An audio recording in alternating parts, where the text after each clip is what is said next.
ಈಗ ಕಾನೂನುಬದ್ಧವಾಗಿ ಯಾರ್ಯಾರು ಇಲ್ಲಿಗಲ್ ಆಗಿ ಮಾಡಿದ್ದಾರೆ ಅವ್ರು ಖಾಸಗಿಯವರಾಗಲಿ ಸರ್ಕಾರದವರಾಗ್ಲಿ ನೀವು ಕಾನೂನು ಕ್ರಮ ತಗೊಳ್ರಿ. ನಾವು ಪತ್ರ ಈಗ ನಾಳೆ ಬೆಳಿಗ್ಗೆ ಏನೋ ಒಂದು ಎಕ್ಸ್ಪ್ಲೋರ್ ಆಯ್ತು, ಏನೋ ಒಂದು ಅವಘಡ ಆದ್ರೆ ನೀವು ತಲೆ ಕಟ್ತಾರೆ. ಅದರಿಂದ ನೀವೆಲ್ಲ ನೀವೆಲ್ಲ ಮಾಡ್ಕೊಳ್ಳಿ. ಇವತ್ತಿನ ಪತ್ರ ಬಗೆಹರಿಸೋಣ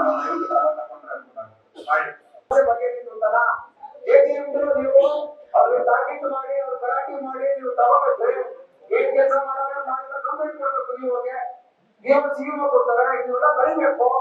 ನೀವು ಸುಮ್ಮನೆ ಇಟ್ಬಿಟ್ರೆ ನೀವು ಸಂಬಳ ಬಂದ್ರೆ ಅಚ್ಚುಕಟ್ಟಾಗಿ ನಿಂತ್ಕೊಂಡ್ರಿ ಕೇಳಪ್ಪ ಯಾರ್ಯಾರ ಪಿಡಿಒಗಳು ಕೆಟಿಎಂ ಆಗಿಲ್ಲ ನೀವು ಕಂಪ್ಲೇಂಟ್ ಹಾಕಿ ಮಾಡಿ ಇರೋತ್ರ.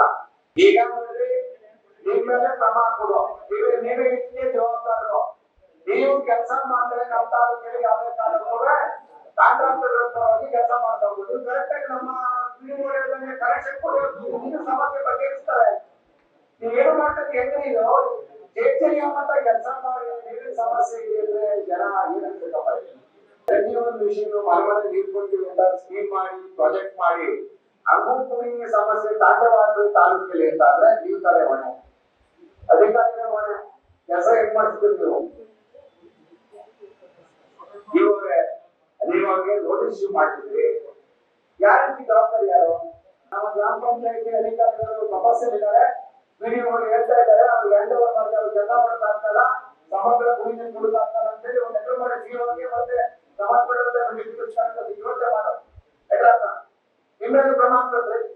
ಒಳಗಡೆ ಆಯ್ತಲ್ಲ, ಅದ್ರ ಜವಾಬ್ದಾರಿಯಿಂದ ತಗೊಂಡೆ ಯಾವ ಕಾಂಟ್ರಾಕ್ಟರ್ ಯಾರೋ ಕೊಟ್ಟ ಕೆಲಸ ಮಾಡಿದ್ರೆ ಅದು ಯಾರಕ್ಕೆ ಜೋಡಿಸ್ತಾ ಕೊಡಕ್ ಮಾಡಿ ನಮ್ಗೇನೋ ಸಿಸ್ಟಮ್ ಹಾಳು ಮಾಡ್ಬಿಟ್ಟು ಈಗ ಅವರು ಸುಮಿಸ್ಟರ್ ಅಂತಾನೆ. ಯಾರು ಕೆಲಸ ಮಾಡಿದ್ರು? ಯಾರೇ ತನಿಖೆ ಕೆಲಸ ಮಾಡಿದ್ರು? ಯಾವ ಕೀರ್ತಿ ಜೀವಿ ಕ್ರಿಟಿಸೈಸ್ಗಳ ಲೆಟರ್ ಆಗ್ತದೆ. ನಮ್ಮ ಯಾವ ಹೊಸ ಟ್ಯಾಂಕ್ ಅಂತ ಮಾಡ್ತಾರೆ ಎಲ್ಲ